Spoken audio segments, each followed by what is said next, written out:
Alex, I was out in the barn yesterday morning and I found myself staring at a piece of scrap titanium I've had since about 2012.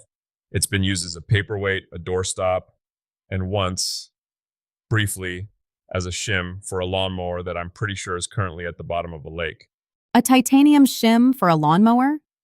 Tiger, that's like using a diamond to prop up a wobbly table at a dive bar. It's a bit much, don't you think? Oh, it was absolute overkill. But that stuff is a peculiar beast. It's like trying to carve a block of frozen spite. It doesn't want to cooperate. It just wants to eat your drill bits and get hot enough to melt a hole to the center of the earth. It's the metalworking equivalent of a teenager who won't get out of bed, just pure stubborn resistance. Well, apparently, the industrial world is tired of the attitude. I saw in the TigerDen digest today that they're rolling out these new superfluids specifically for titanium. Basically, it's high-tech Gatorade for CNC machines, so they don't have a meltdown. It's about time. If you don't manage the heat with titanium, your expensive carbide cutters turn into very shiny, very useless crayons in about 30 seconds. But what really gets me is this lights out manufacturing shift. MC Machinery is pushing these new EDMs, electrical discharge machines, that basically work while you're tucked under your duvet, dreaming about cedar shavings. See, that's where you and I differ. You find it romantic, the ghost in the machine making parts while the world sleeps. I find it a little eerie. Like, what happens if the machine decides it's tired of making aerospace bolts and wants to start a podcast of its own? Then we'd finally have some competition. But seriously, think about the ROI on that. For a small shop, being able to hit go at 6 p.m. and walk into a finished pile of parts at 7:00 a.m., that's how you actually get ahead. It's the same vibe as Send Cut Send. Remember back when if you wanted a custom laser cut bracket, you had to beg a local shop to look at your napkin sketch and they'd tell you it'd be 6 weeks? And now you just drag a file into a browser window, and a week later, a box shows up at your door with parts that fit 1/1000th of an inch perfectly.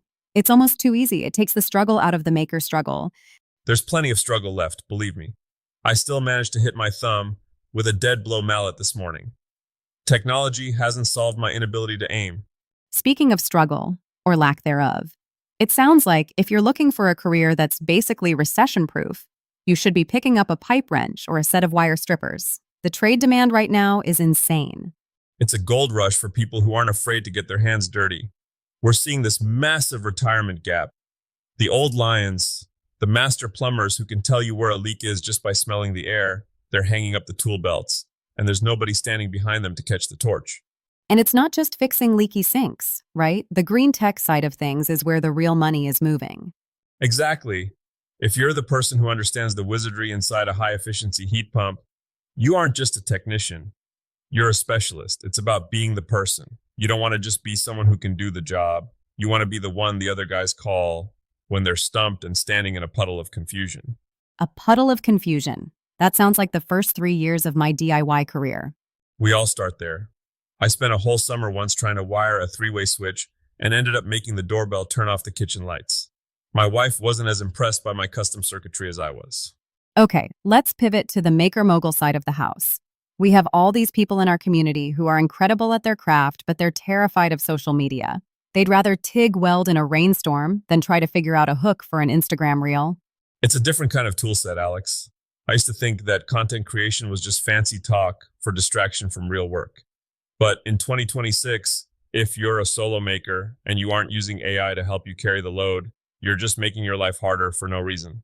Right, like the digest mentioned, using ChatGPT or Claude just to brainstorm hooks. You don't have to be a marketing genius. You just have to give the AI the material and let it play the part of the copywriter. I tried one of those auto editing tools, CapCut or something similar, the other day. It's spooky. I gave it 40 minutes of me fumbling around with a chisel, and it managed to find the 6 seconds where I actually looked like I knew what I was doing and made me look like a grandmaster. It's a total lie, but it's a very pretty lie. It's not a lie, Tiger. It's curated excellence. But honestly, the SEO part is what people skip. Treating a caption like a tiny blog post. If you're making custom furniture, you have to tell the algorithm who needs to see it. It's like putting the right sandpaper on the block. You wouldn't try to polish a tabletop with 40 grit paving stone. You have to use the right grit for the right finish. Social media is just the final sanding of your business. If the SEO is rough, the whole project feels unfinished. let's talk about that final sanding for a second.